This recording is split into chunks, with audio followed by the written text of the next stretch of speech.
What's going on, everybody? Frank from AM Ramen, and I am in Kyoto, Japan's ancient, beautiful capital, known for its magnificent temples and shrines. But today, I am eating Kyoto ramen and sharing it with you all. Kyoto has an amazing ramen scene, and contrary to what a lot of people might think, Kyoto ramen is actually on the heavier side too. And today we're sticking more or less to central Kyoto. That's gonna be our theme today, so consider these very convenient, easy to get to, and of course delicious. Let's go. Best of Kyoto ramen.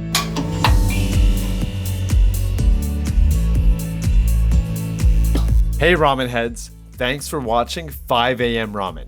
We provide an insider's look into the ramen cosmos. I'm Frank, and ramen eating is what I do. This is the third episode in a heavy-hitting Kyoto Ramen series. We just spent the last 2 episodes in Wakayama, south of Kyoto, conquering a bunch of bowls down there. But in this episode, we've actually touched down in Kyoto. As mentioned during the intro, we're keeping it central Kyoto today, crushing ramen at places that are relatively easy to get to. Let's get started. Our ramen-filled day begins at a little spot called Saura Noami. They serve a bowl with a silly amount of pork back fat on top of the soup. This bowl ends up being one of my favorite in Kyoto. Here's what I have to say about Saura Noami. Okay, so the ramen at Saura Noami. Great way to start the day. I love that bowl. And that ramen style is basically like tsubame sanjo ramen, which is up in Niigata prefecture. Basically, you have a pretty strong soy sauce base with equally strong niboshi or dried sardine flavors. In addition to that, just like the name of the ramen restaurant, Seabura is king here, and it's all over the place on top of the soup. Gloopy and hard to avoid, but it looks heavier than it is. Seabura is on the sweeter side and doesn't weigh you down as much as you'd think. And all of these things together, the bold soy sauce, the niboshi soup, the seabura, it really actually goes well. Furthermore, you get to choose the noodles, and you got to go for the tsukemen, or the thicker noodles. They're full of water, they've got a nice bounce to them, and these are my type of noodles. And it's especially a nice break after all of the thin noodles I had in Wakayama. If you have a chance, check out that video, which was right before this one in this Kansai series. In the soup, the spring onions and particularly the red raw onions are a nice contrast. Also something you see in tsubame sanjo style. You also get to choose the type of pork that you want in the soup. They have rare, as they call it, more of like a sous vide style, modern, and then more old school boiled pork. But you can actually get half and half, and that's what I got for the pork. Outside of that, the ramen also comes with an egg. Don't think I'm missing anything, but that sums up the bowl, and it's a bowl that I very much enjoyed, a style I very much enjoy. In a way, I guess you could describe it as a busy bowl, busy with those 3 things working together, the soy sauce, the fish, and the seabura. But those 3 busy ingredients work so well together. So what I'm saying is that even if you're not huge on fish, it's certainly there, but in a way, it's kind of counteracted with the other elements, the bold soy sauce, the pork back fat, all strong flavors, but because they're so strong, all of them, not maybe one of them, let's say, stands out so prominently. So in summary, this is a bowl you should try even if you're not that big on fish. Okay, but onwards and upwards, we're on to the next ramen shop, getting something completely different, a shio ramen, or salt seasoned ramen. Perhaps the best in Kyoto for shio ramen. Next up is ramen shop Fuka, and they go in a completely different direction. That is, they serve light shio, or salt seasoned ramen. I personally love shio ramen. Let's see if Kyoto does it as well as in Tokyo.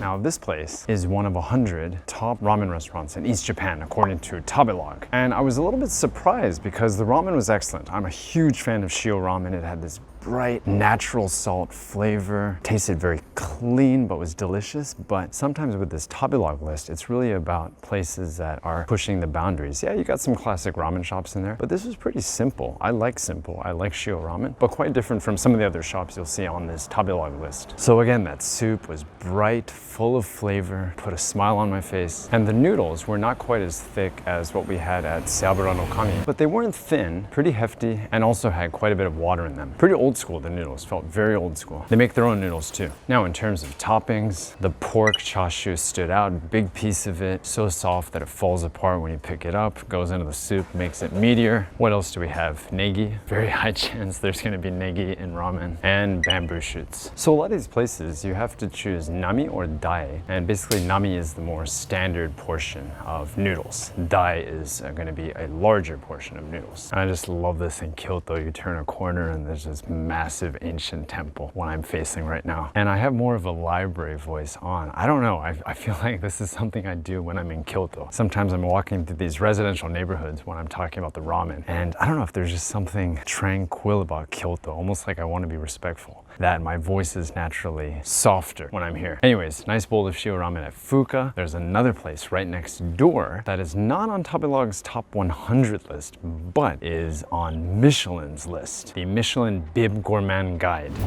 Our third ramen shop is a Michelin-recommended one. So this does mean a longer line. Fuka was all locals. This place, Menya Inoichi Hanare, is mostly tourists. I order their tsukemen or dipping ramen. Let's see if Hanare lives up to its Michelin standing. Okay, bowl number 3 here in Kyoto at a Michelin recommended ramen restaurant. That is Ichino Hanare. And I believe in the intro, I went on about how Kyoto has heavy ramen. And contrary to what a lot of people might think, Kyoto ramen is actually on the heavier side too. And it does, that's the standard here. There's a heavy style of chicken ramen. The soy sauce ramen is heavy with a lot of pork back fat. The only heavy ramen so far was that first bowl we had with the pork back fat. And that's technically not a Kyoto ramen, even though they love the Seabura here. That's, I'd say, more similar to what you get up in Niigata again. So I guess what I'm saying is that false advertising on my part. No, we're definitely going to be getting a lot of heavier Kyoto ramen throughout this Kansai / Kyoto Ramen series, but 2 of 3 today just happen to be on the lighter side. Just readjusting myself here. Found a quiet empty space. So this bowl was tsukemen, or dipping ramen. And it was very Kyoto, not in the heavy ramen style that you normally get down here. But the way it tasted, the way it was presented, the things you normally associate with Kyoto. Very delicate, a lot of Japanese ingredients. So first of all, it's seasoned the soup with white soy sauce or shiro shoyu. And shiro shoyu, it almost tastes like shio or salt seasoning. It's a little bit salty and quite gentle. And the soup with that gentle seasoning was on the lighter side, but with quite a bit of sweetness coming from a ton of negi inside the soup, along with some ginger and the katsuobushi that was floating at the top there. Very Japanese ingredients and beautiful Kyoto pork. The company that makes the pork, the truck was actually parked outside delivering the pork when we were there. And it was almost like a shabu shabu style of pork. Little thin slices that were delicious inside that soup, soaking it up. Delicious noodles, of course, I think that matched the lighter tsukemen, but unlike some light tsukemen you have nowadays, the noodles were a little bit more dense, a little bit more hefty, let's say. Something you might even find with thicker, richer tsukemen. The sudachi citrus was a nice touch, adding some zing. The egg was soft-boiled to perfection, and the shredded kelp or kombu that you add to the soup really changes the flavor. I added quite a bit at the end there, and just keep that in mind. It's quite salty, very saline. The soup is completely different after you add it. There's no going back. And you don't have to worry here about there not being English. The menus are in English. Everything's very clearly written out. There are other tsukemen to choose from too. There was one with wagyu on the menu there, for example. Just keep in mind that you can take photos of your food, videos, as I did, just not of anything else. This includes customers, the kitchen, etc. So there you have it, dipping ramen, tsukemen at Menya Hanare. I think I'm going to take a break now. I'm over by the Kamogawa or the Kamo River here, right next to another river that's probably my favorite in Kyoto, a much smaller one, more looks like a creek or a little stream. Just going to hang around here and take it easy, take advantage of the wonderful weather. And I think I'm gonna save the next ramen meal for the evening, as I pretty much also had those 3 within a very short period of time.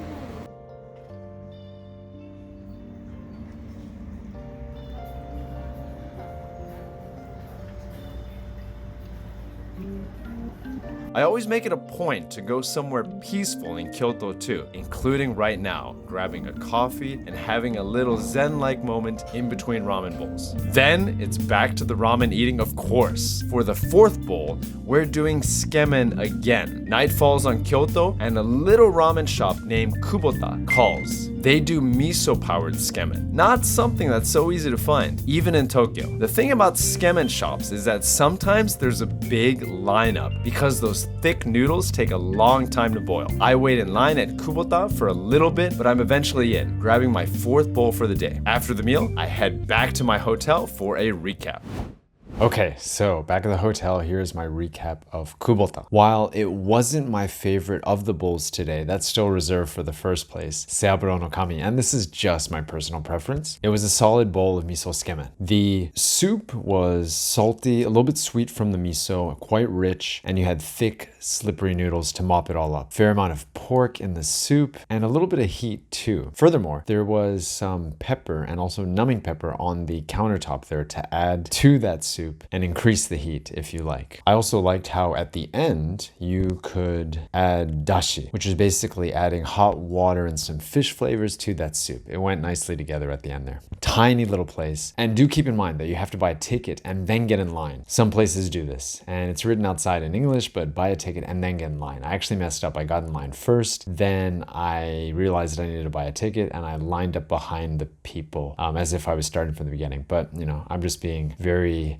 Japanese, following the rules about it. And branching off that, every time I come down to Kansai, there's a difference, I think, very much with the way people are in Tokyo. On the fun side of things, maybe Osaka in particular, like people are a lot more lively, you know, they're not as reserved. Like it's fun if you go out, everyone's like, hey, come drink with me, that kind of thing. On the other hand, you do have a little bit more of the rough around the edges, how people are. And that was kind of visible in front of the ramen restaurant. There was a group of 4 and the guy was arguing in a very angry sort of like gangsterish way. He wasn't a gangster, he was just a wannabe gangster. The staff had told them that, yeah, you need to have 1 bowl of ramen or tsukemen per person, the 4 of them. Angry wannabe gangster guy was like, well, it doesn't say this outside. How are you gonna make up for the time where you spent waiting in line? And I'm kind of there like, you know, siding, I guess, with the ramen shop. But yeah, you wouldn't see this in Tokyo, at least not nowadays. Like maybe in the 90s you would have stuff like that. And even in Kyoto in general, you know, just walking around, there's like, you hear the sounds of like loud motorcycles, like kids just like trying to get attention, like teenagers and stuff. You need to go really deep into Tokyo or far away from Tokyo to get that. It's just interesting. You still have that here in Kansai. Maybe I'm just getting old and like, oh, these whippersnappers. But it's funny, the guy that was getting angry, he was definitely older than me. Anyways, that's some ramen rambling for you there. I am going to call it a night. Tomorrow I have a meeting and I'm gonna have to eat some food at that meeting. It's not ramen, so let's see with that meeting at lunch how much I can squeeze in before and after, but I'm sure even with that meeting and the food, I hope so at least, I can do 3 bowls here in Kyoto, and that is the plan. But from the 4 today, let me know which ones did you like the best? Were you like me, you like that first spot? Or you're like, it looks too fishy. Maybe the shio ramen was for you. Or was it one of the 2 very different tsukemen? One that's very light, one that's very rich and miso powered. Let me know. Thanks everyone for watching. In the next episode, we're staying in Kyoto for more ramen. Hope to see you in the next episode.